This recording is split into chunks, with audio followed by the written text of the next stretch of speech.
नमस्कार साथियों, GK GS गुरु में आप सभी का हार्दिक स्वागत है। प्यारे साथियों, आज की क्लास में हम लोग जीके के 50 ऐसे क्वेश्चंस पर बात करने वाले हैं जो कई बार आपके इस डीएलएड वाले एग्जाम में पूछे गए हैं और इस बार भी उम्मीद है कि ये सवाल आपसे पूछे जा सकते हैं। चलिए स्टार्ट करते हैं। समय को व्यतीत नहीं करेंगे, कम समय मतलब 10 मिनट में 50 क्वेश्चंस को सॉल्व करने का प्रयास करेंगे। पहला नंबर सवाल आपके स्क्रीन के सामने दिख रहा होगा कि निम्नलिखित में से किसने पाटलिपुत्र को पॉलीब्रोथा कहा था? बताइएगा जरा। मेगास्थनीज ने, एस्ट्रेबो ने, या प्लूटार्क ने, या एरिलियन ने? तो याद रखिएगा प्यारे साथियों, पाटलिपुत्र को पॉलीब्रोथा कहा था किसने? मेगास्थनीज ने। ऑप्शन नंबर ए जो होगा इस प्रश्न का बिल्कुल राइट आंसर होगा। नेक्स्ट क्वेश्चन पर जरा ध्यान देते हैं। तो दूसरा नंबर सवाल प्यारे साथियों आपसे पूछा जा रहा है कि आदि काव्य की संज्ञा किसे दी जाती है? जी हाँ, आदि काव्य की जो संज्ञा है हम लोग किसे देते हैं? रामायण को देते हैं, महाभारत को देते हैं, गीता को देते हैं, या भागवत पुराण को देते हैं? तो आदि काव्य की संज्ञा किसे दी जाती है, जरा बताने का प्रयास कीजिएगा। ये जो क्वेश्चन आपको दिख रहा है काफी इंपॉर्टेंट क्वेश्चन है, याद रखिएगा। तो फटाफट से शेयर भी कर दीजिए क्लास को, वीडियो को लाइक कर दीजिए, चैनल पर नए हैं तो सब्सक्राइब भी कर लीजिएगा।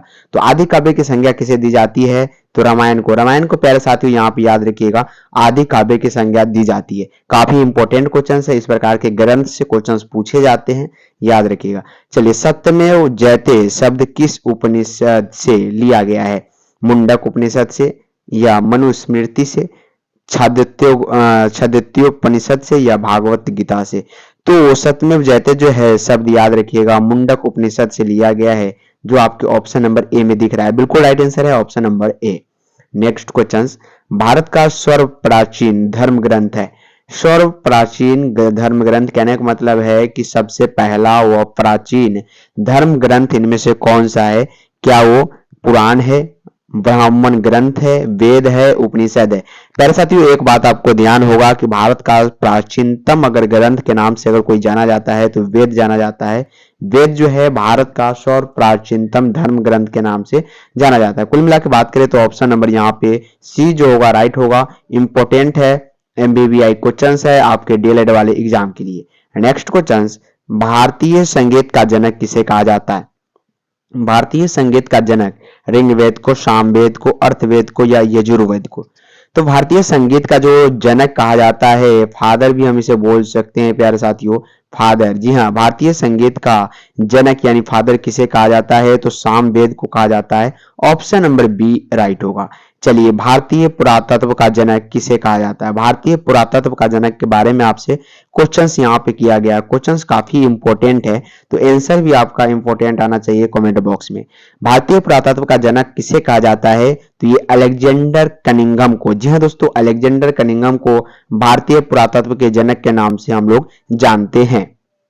फटाफट से चल रहे हैं सभी क्वेश्चंस को सॉल्व करते हुए, ताकि टाइम वेस्ट बिल्कुल भी ना हो। तो पुरापाषाण कालीन मानव का मुख्य व्यवसाय क्या था? जी हाँ, मुख्य व्यवसाय आपसे पूछा गया है, तो शिकार करना जो है ये मुख्य व्यवसाय था। पुरापाषाण कालीन मानव जो थे उनका मुख्य कार्य क्या था, व्यवसाय क्या था? शिकार करना जंगली जानवर का। तो ऑप्शन नंबर यहाँ पे डी राइट होगा। चलिए, भारतीय कहता है प्यारे साथियों उपमहाद्वीप में कृषि के प्राचीनतम साक्ष्य प्राप्त हुए थे। तो भारतीय उपमहाद्वीप में कृषि के प्राचीनतम साक्ष्य के बारे में अगर हम लोग बात करें तो कहां पे प्राप्त किया गया था? याद रखिएगा, ब्रह्मगिरी से, या चिरौद से, मेहरगढ़ से, या बर्जहोम से? तो वुर्जहोम से, सॉरी। तो भारतीय उपमहाद्वीप कृषि के प्राचीनतम साक्ष्य की अगर हम लोग बात करें तो मेहरगढ़ से प्राप्त किया गया था, जो आपके ऑप्शन नंबर यहाँ पे सी में दिख रहा है। चलिए, नेक्स्ट क्वेश्चन की फोकस करते हैं। तो ये क्वेश्चन है काफी इंपॉर्टेंट है। 10 नंबर क्वेश्चन, 9 नंबर कहता है कि प्रथम मानव होमोनिन जीवाश्म भारत की किस नदी घाटी से प्राप्त हुआ था? यानी जीवाश्म जो है भारत में मानव के जीवाश्म कब प्राप्त हुआ था और किस नदी के किनारे प्राप्त हुआ था? ये क्वेश्चन आपसे किया जा रहा है। तो ये जो है नर्मदा नदी। जी हाँ जो दोस्तों, कहाँ पे? नर्मदा नदी के घाटी से ये प्राप्त किया गया था मानव का सबसे पहला जीवाश्म, यानी ऑप्शन नंबर सी जो होगा राइट आंसर होगा। चलिए, सिंधु सभ्यता किस युग से संबंधित है? सिंधु सभ्यता जो है किस युग से संबंधित है, जरा बताइएगा। प्रागैतिहासिक युग से है, अध ऐतिहासिक युग से है, या ऐतिहासिक युग है, उत्तर ऐतिहासिक युग है? पहले साथियों, सिंधु सभ्यता जो है याद रखिएगा ये आधे ऐतिहासिक युग से संबंधित है। ऑप्शन नंबर यहाँ पे बी जो होगा इस प्रश्न का राइट आंसर होगा। चलिए, मोहनजोदड़ो, प्यारे साथियों, मोहनजोदड़ो में सबसे बड़ी इमारत कौन सी है?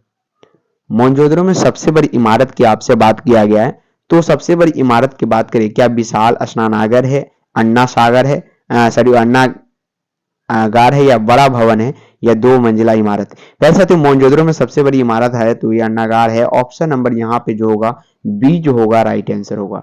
वस्त्रों के लिए प्यारे साथियों पूछा गया है कि कपास की खेती का आरंभ सर्वप्रथम किया गया था।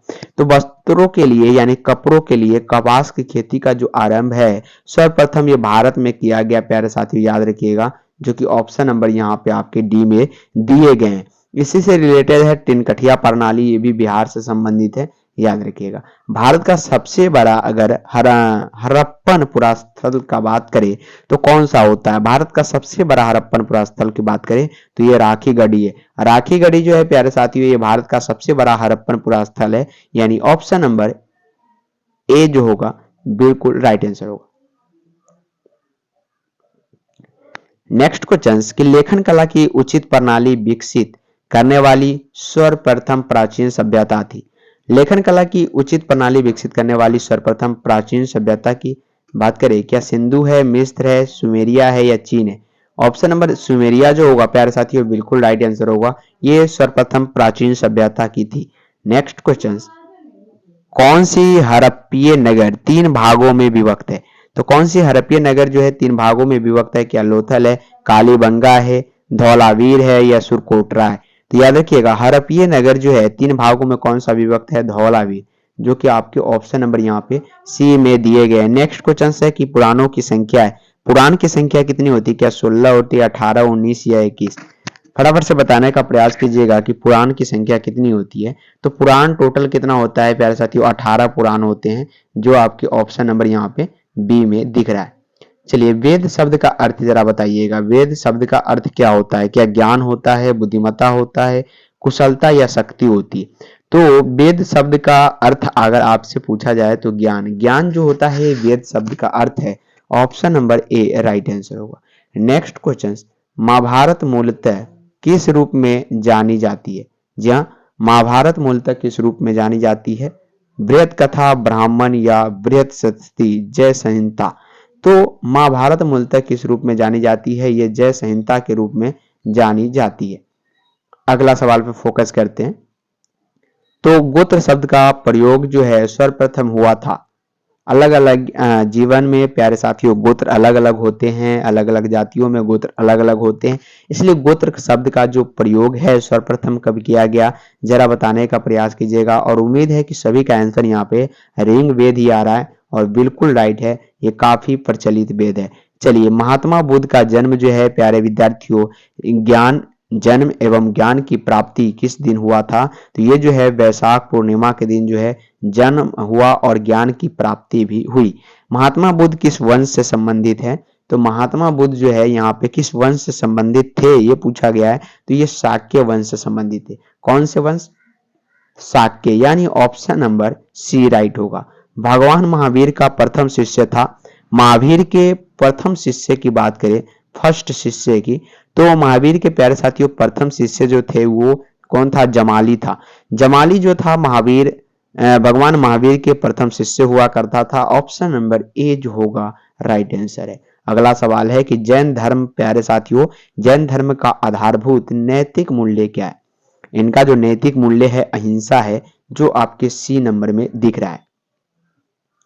चलिए, अगला सवाल है, फटाफट से शेयर भी करते चलिए। कहता है बुद्ध ने सर्वाधिक उपदेश दिए थे, तो बुद्ध ने सर्वाधिक उपदेश कहाँ पे दिए थे? श्रीवस्ती में दिए थे, जो कि आपके ऑप्शन नंबर बी में दिख रहा है। चलिए, बुद्ध की खड़ी प्यारे साथियों बुद्ध की खड़ी प्रतिमा निम्न में से किस काल से बनाई गई है? तो बुद्ध से खड़ी प्रतिमा जो है निम्न में से किस काल से बनाई गई है? तो बिल्कुल कुपासन काल, सॉरी कुषाण काल। जी हाँ, कुषाण काल, जो कि आपके ऑप्शन नंबर यहाँ पे बी में है।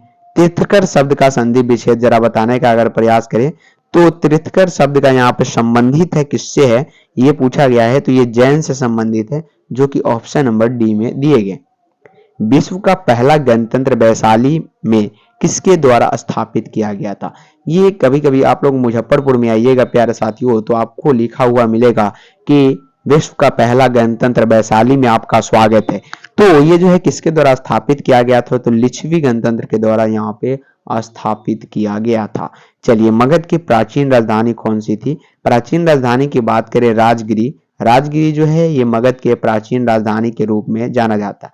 पाटलिपुत्र के संस्थापक थे, तो संस्थापक जो थे उदयन, उदयन जो है ये पाटलिपुत्र के क्या थे? संस्थापक थे। उज्जैन का प्राचीनतम नाम क्या था? उज्जैन के प्राचीनतम नाम की अगर बात करें अनवंतिका, ये उज्जैन का प्राचीनतम नाम है। अजात शत्रु के वंश का क्या नाम है अगर ये बात करें तो हर्यक, हर्यक वंश के यहाँ पे याद रखिएगा। चलिए, प्रसिद्ध रूप रूड कोयला क्षेत्र निम्नलिखित में से किस देश में स्थित है? हमने आपको बताया था मात्र 10 मिनट में 50 क्वेश्चन सॉल्व करेंगे और वही हम पूरा करने का प्रयास कर रहे हैं। जर्मनी यहाँ पे इस क्वेश्चन का राइट आंसर होगा।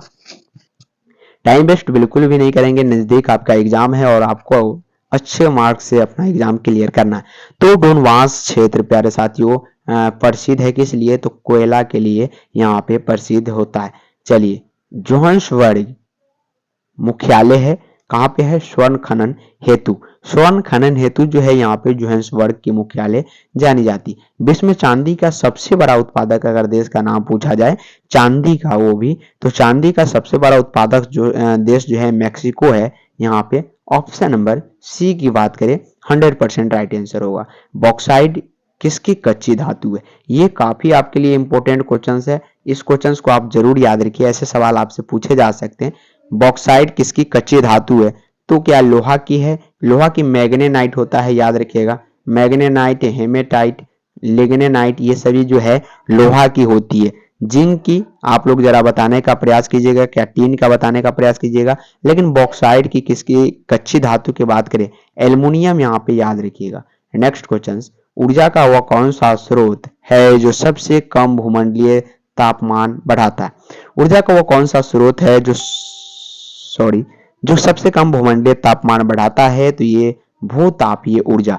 नेक्स्ट क्वेश्चंस की हम बात करें अगर, तो निम्नलिखित में से किस देश में निकेल का सबसे अधिक उत्पादन होता है? निकेल, जी हाँ दोस्तों, निकेल का अगर सबसे बड़ा उत्पादन के रूप में जाना जाता है तो फिलीपींस जाना जाता है। काफी मात्रा में यहाँ उत्पादन देखी जाती है। योजना आयोग को प्रतिस्थापित करते हुए किस दिन नीति आयोग अस्तित्व में आया? इसका जो जवाब होगा सभी लोग का 1 जनवरी 2015 याद होगा, हमने कई बार ये क्वेश्चन आपको कराया है। चलिए, निम्नलिखित में से कौन एक संविधानोत्तर संस्था है? तो ये नीति आयोग है, याद रखिएगा, एक प्रकार का संविधानोत्तर संस्था के रूप में जानी जाती है। नीति आयोग का मुख्यालय कहाँ स्थित है? तो ये नई दिल्ली में है, याद रखिएगा।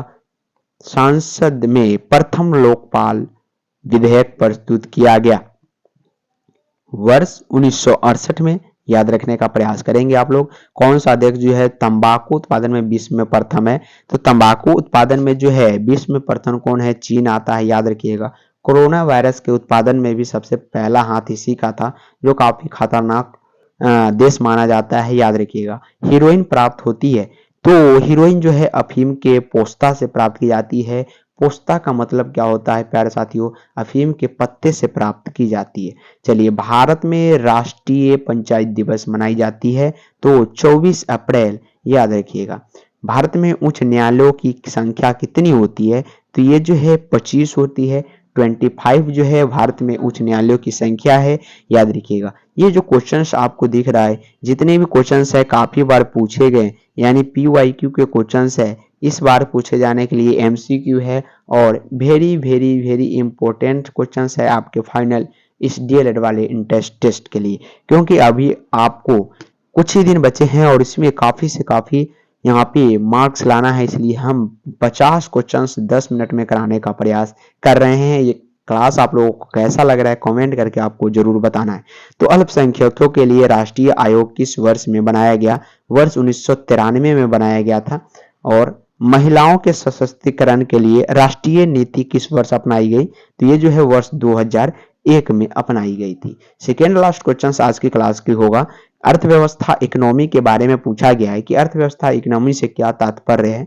तो देश के समस्त आर्थिक गतिविधियों का समन्वय रखना ही अर्थव्यवस्था का मतलब होता है। और आज का लास्ट क्वेश्चन आपके स्क्रीन के सामने उम्मीद है कि क्वेश्चंस का जवाब जो है आप लोग दे पाइएगा कमेंट बॉक्स में। अगर नहीं दे पाइएगा कमेंट बॉक्स में तो अपना अपना ओपिनियन जरूर दे कमेंट बॉक्स में। आंसर आप लोग हमसे जरूर मांगे इसका। शायद उम्मीद है कि इस हिंट से आपको आंसर भी पता चल गया होगा, उम्मीद है, लेकिन मैं छुपाने का प्रयास अभी कर रहा हूं, बिल्कुल छुप गया। तो अपना अपना जो है कमेंट बॉक्स में आंसर इस क्वेश्चंस का देना है और आज का क्लास कैसा लगा ये जरूर बताना है। तब तक के लिए जय हिंद जय भारत, मिलते हैं नेक्स्ट क्लास में, तब तक के लिए बाय बाय।